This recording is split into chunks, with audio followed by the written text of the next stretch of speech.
அன்பார்ந்த புதுகை எக்ஸ்பிரஸ் உறவுகள் அனைவருக்கும் வணக்கம். நான் உங்கள் நெறியாளர் வடிவேலு. இன்று அரசியல் அறிவோம் நிகழ்ச்சியில் சிறப்பு அழைப்பாளராக வழக்கறிஞரும் அரசியல் விமர்சகருமான திரு ஜெகன் சார் அவர்கள் நம்முடன் இணைந்துள்ளார். வணக்கம் சார். வணக்கம் சார்.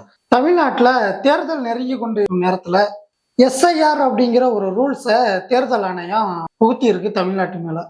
இது எதனால இந்த இதை புகுத்தி இருக்கு? எஸ்ஐஆர்னா முதல்ல என்ன? இதை கொஞ்சம் மக்களுக்கு புரியும்படியா சொல்லுங்க சார். எஸ்ஐஆர் அப்படின்னாக்க இன்னைக்கு ட்ரெண்டிங்காக போய்கிட்டு இருக்கு. யார் அந்த சார்? எஸ்ஐஆர் தீவிர சிறப்பு திருத்தம். வாக்காளர் பட்டியலை திருத்தம் செய்வதற்காக இந்திய தேர்தல் ஆணையம் ஒரு புதிய அறிவிப்பை வெளியிடுறாங்க. இது தமிழ்நாட்டில் மட்டும் கிடையாது, 9 மாநிலங்கள்லையும் 3 யூனியன் பிரதேசங்கள்லையும் இதை அறிமுகப்படுத்துகிறாங்க.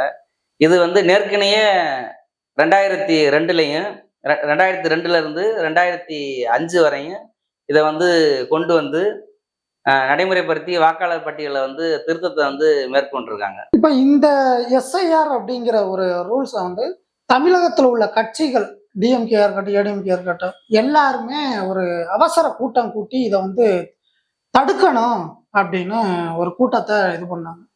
எதனால இந்த ரூல்ஸை அவங்க எதிர்க்கிறாங்க? என்ன காரணம் சார்? எஸ்ஐஆரை எல்லா கட்சிகளும் எதிர்த்துட்டாங்க அப்படின்னு நம்ம பார்த்துட முடியாது. பிஜேபி, அதிமுக மற்ற கட்சிகள் எல்லாமே இந்த திட்டத்தை ஆதரித்து தான் பேசியிருக்கிறாங்க. இதில் நவம்பர் 4லேருந்து பிப்ரவரி 7 வரையும் 5 கட்டமாக இந்த கண்காணிப்பு தீவிர பணிகள் நடந்துகிட்டு இருக்கு. வாக்காளர் பட்டியல் திருத்தம், அதில் நிறைய மாறுபாடுகளை மக்கள் மத்தியில் கொண்டு வர்றதுக்காக இந்த திட்டத்தை அறிமுகப்படுத்திருக்காங்க. சில அரசியல் கட்சிகளை எதிர்ப்பு தெரிவிச்சிருக்காங்க. இப்போ இந்த ரூல்ஸை யார் ஃபாலோ பண்ணணும்? மக்களா இல்ல அரசு ஊழியர்கள் அவங்க முன்னெடுத்து இதை மக்கள்கிட்ட கொண்டு சேர்ப்பாங்களா? எப்படி அப்படிங்கிறதே நம்ம மக்களுக்கு புரியாம இருக்குது. அதாவது ஃபர்ஸ்ட் நடைமுறை என்ன அப்படின்னாக்க, இந்திய தேர்தல் ஆணையம் எஸ்எஸ்ஆர் அந்த நடைமுறை மட்டும்தான் இருந்துச்சு. வருடம் ரினியூவல் பண்ணுற மாதிரி இறந்தவங்களுடைய பதிவை செய்கிறதும், பெயரில் திருத்தம் செய்கிறதும், வீட்டு முகவரியில் திருத்தம் செய்கிறதும், இதுதான் ஆண்டுதோறும் இந்திய தேர்தல் ஆணையத்தில் ஒரு விண்ணப்பம் கொடுப்பாங்க. நான் அதை பூர்த்தி செஞ்சு கொடுப்போம், அதை சரி செஞ்சு வந்துக்கிட்டு இருக்கேன். இப்போ எஸ்ஐஆர் அப்படிங்கிறத நடைமுறைப்படுத்துகிறாங்க. ஏற்கனவே தமிழ்நாட்டில் நடைமுறையில் இருந்திருக்கு.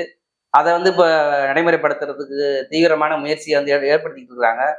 இதில் கொஞ்சம் கூடுதலான நடைமுறைகள் ஃபாலோ பண்ணுறாங்க.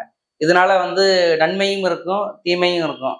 இதனால மக்கள் மத்தியில் ஒரு விழிப்புணர்வு ஏற்படலை அப்படின்னு நான் சொல்ல விரும்புகிறேன். Okay sir. இது மக்களுக்கு என்ன இதனால நன்மை இருக்கு? மக்களுக்கு இதனால என்ன எதிர்ப்பு இருக்குது? ஏற்கனவே பார்த்தோம் அப்படின்னாக்க, ஒரு நபர் 2 இடங்களில் ஓட்டு போடக்கூடிய வாக்குரிமைகளை அரசுக்கு தெரியாமல் நடைமுறையில் இருந்திருக்கு. அது எல்லாருக்குமே தெரியக்கூடிய ஒரு விஷயம்தான். இந்த எஸ்ஐஆர்ல அந்த மாதிரி பண்ண முடியாது. அவங்க சரியான ஒரு நடைமுறையை ஃபாலோ பண்றாங்க.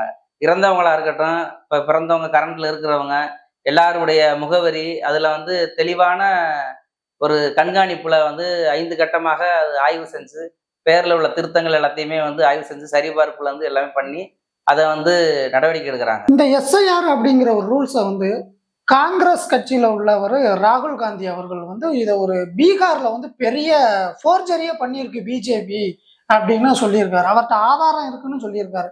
அது எந்த மாதிரி ஆதாரத்தை அவர் வச்சுட்டு இப்படி பேசியிருக்காரு? அது உண்மைதானா? காங்கிரஸ் கட்சியினுடைய இளம் தலைவர் ராகுல் காந்தி அவர்கள் பீகார் மாநிலத்தில் நடந்த எஸ்ஐஆர் வாக்காளர் வரைவு திருத்தத்தில் பல்வேறு முறைகேடுகள் நடந்திருக்கு. நம்ம செய்திகளில் பார்த்தோம். உயிரோடு இருக்கிறவங்கள இறந்து விட்ட லிஸ்ட்ல சேர்த்து வாக்காளர்களுடைய எண்ணிக்கையை குறைச்சிட்டாங்க. கடைசியா இப்போ அவர் என்ன பண்ணியிருக்கிறாரு, ஒரு பெரிய மாநாடே நடத்தி அந்த லிஸ்ட்ல இறந்து போனவங்களெல்லாம் யாரெல்லாம் சொல்லப்பட்டதோ அரசுக்கு எதிராக அவங்க எல்லாத்தையும் ஒரு இடத்துல கூட்டிட்டு அவர் நிரூபணம் செஞ்சு காமிச்சிருக்காரு. இவங்க எல்லாமே உயிரோடு இருக்கிறாங்க, வாக்காளர் பட்டியல இறந்து விட்டதாக நீங்க சொல்றீங்களே. ஒரு வெளிநாட்டு மாடல் அழகிய கூட இவங்க ஓட்டு போடுறதுக்கு அவரோட ஃபேஸை வந்து மாத்தி மாத்தி யூஸ் பண்ணியிருக்காங்க அப்படிங்கிற நியூஸ் இப்போ வந்துச்சு. அந்த மாதிரி யூஸ் பண்ணியிருக்காங்க அப்படின்னு சொல்றீங்களா? இருக்கலாம். அதாவது இப்ப தமிழ்நாட்டுல வந்து பாத்துட்டோம்னாக்க 2025 இப்ப 6.35% வாக்காளர் எண்ணிக்கை வந்து இருக்கு, தமிழ்நாட்டுல இருக்கு அப்படின்னு வந்து அறிவிப்பு கொடுத்துருக்குறாங்க. இப்ப இந்த திருத்த பட்டியல் வந்து இறுதி வெளியீடு வந்து பண்ணுவாங்க. அப்ப வந்து தமிழ்நாட்டினுடைய இறுதி வாக்காளர் எத்தனை இருக்கிறாங்க அப்படிங்கறத அப்போதைக்கு பார்த்தா தான் தெரியும். கூடலாம், குறையவும் வாய்ப்பு இருக்கு. இத வந்து திமுக கட்சி வந்து ஆதரிக்கிறதா இல்ல வந்து எதுக்குதா சார்? ஆளுகின்ற திமுக கட்சி வந்து இதற்கு வந்து எதிர்ப்பு தெரிவிக்கிறாங்க. அவங்க வந்து மாவட்டம் வாரியாக இதற்கு எதிராக போராட்டம் நடத்துறதுக்கு திட்டமிட்டிருக்காங்க.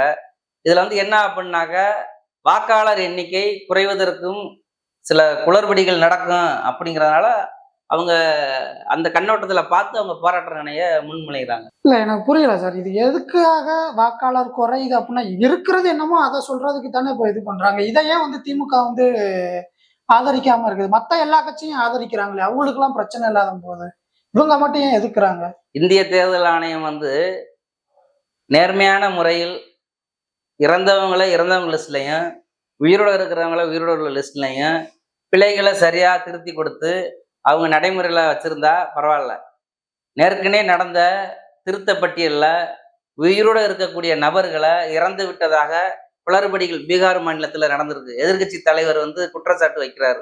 அதே மாதிரி இப்ப தமிழ்நாட்டிலையும் நடக்கிறதுக்கான வாய்ப்புகள் இருக்குல்ல. அதனாலதான் வந்து ஆளுகின்ற அரசு வந்து எதிர்ப்பு தெரிவிக்கிறாங்க. இந்த விதிமுறைய வச்சு வந்து பிஜேபி வந்து வட மாநிலத்துல உள்ள குடும்பத்த வந்து தமிழ்நாடு வாக்காளர் பட்டியல்ல சேர்த்துடலாம். இதன் மூலமா பிஜேபிங்கிற ஒரு கட்சிய தமிழகத்துல நிலைநாட்டிறலாம் அப்படிங்கிற ஒரு வியூகத்த வகுத்திருக்கிறாங்க அப்படின்னு பல அரசியல் விமர்சகர்கள் கூறுறாங்க. இது உண்மையிலே அதற்கான வழிமுறைகள் தானா?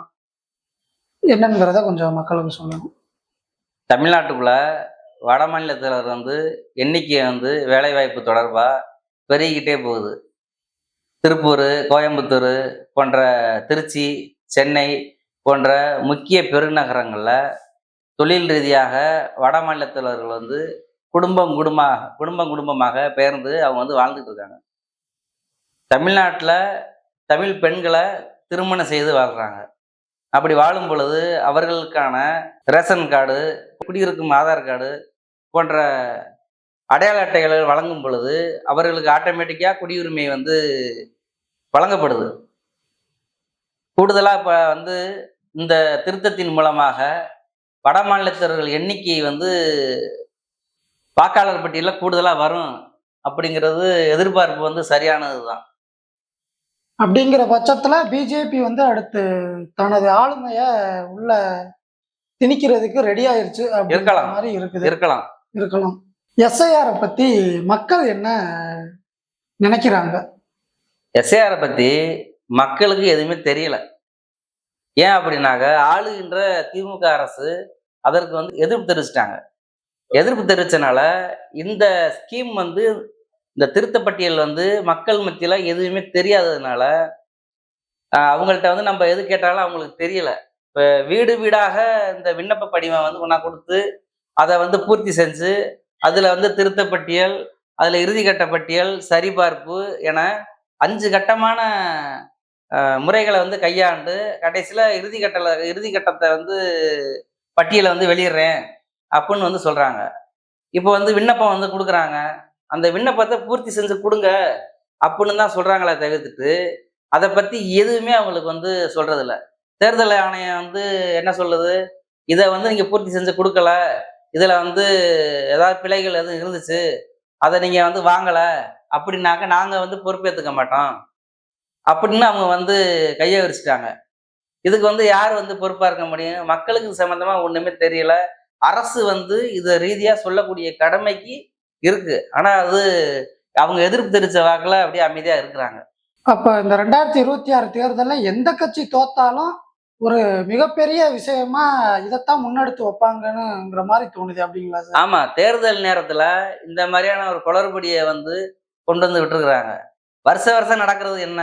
எஸ்எஸ்ஆர் அந்த திட்டத்தை தான் வந்து ரெனியூல் பண்ணி மக்களுக்கு வந்து அதை கொண்டு வருவாங்க. இப்போ வந்து புதுசா வந்து இதை கொண்டு வந்து வச்சு ஒரு குழப்பத்தை தமிழ்நாட்டுக்குள்ள ஏற்படுத்தணும் அப்படிங்கிற ஒரு திட்டமிடுதல் வந்து இருக்கலாம் அப்படிங்கிறத நான் நினைக்கிறேன்.